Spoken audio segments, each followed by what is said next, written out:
Hi everybody, Patrick here from Engineering Shock Electronics, engineeringshock.com. This is another Arduino Butler video. Currently the Kickstarter has finished. You can find it soon at engineeringshock.com. In any case, I wanted to talk today about the DS3231 RTC real-time clock.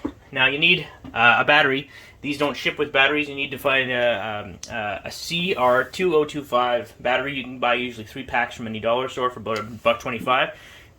And you just fit it in. And what this does is it will keep the clock rolling for a long time, even after power off. A long time, supposedly upwards of a year or more. It takes so little power to keep the oscillator inside this chip running that these little tiny batteries just last a long time. Now, in order to use it, there are 2 pieces of code that we really want to look at. We're not going to look at them in the video, but I'm going to point you towards them. And one is a piece of code in void setup that allows for you to plug in your numbers, your date, and your time, and basically reset the value loaded in the DS3231. And another piece of code calls the DS3231. It basically asks what's the time, what's the date. And all of these parameters are loaded back and provided for you on the serial monitor. So let's talk about those 2 pieces of code. Before we look at the first piece of code, look at this dip switch right next to the processor. They're labeled A, B, C, and D. D is our time dip switch, channel 4. When set to the off position, low, as it is right now, it is set to off. But if you turn that to the on position just once during power up, you can load your new time.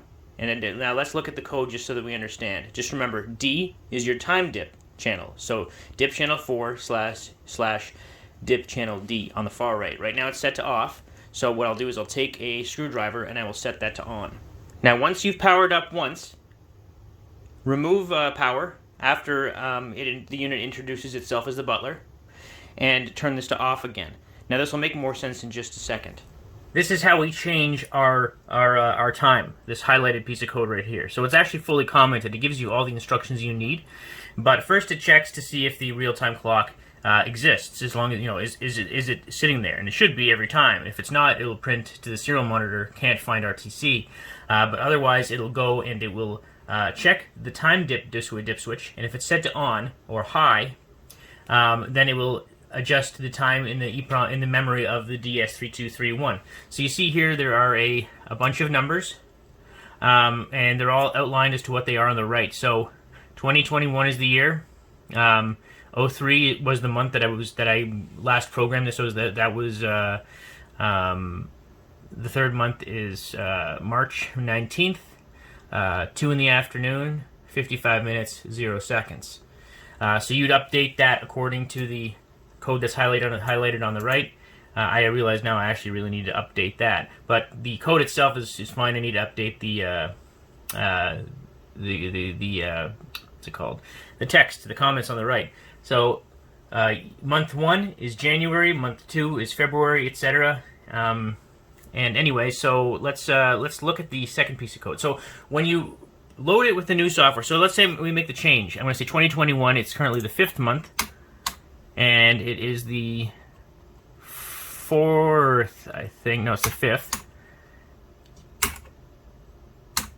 And it is currently 12 p.m., so just 12 and 0 minutes and 0 seconds. So what I would do is I would now compile this, upload it to the Butler, turn the channel D to high, set it to the on position. I would power it up, and as soon as it said, "The Butler, I'm programmed to serve you, sir. Please enter your security code," I would just unplug it, then turn the dip switch to the off position and power up again. And that will allow for you to verify that the new time has been programmed. And how do we do that?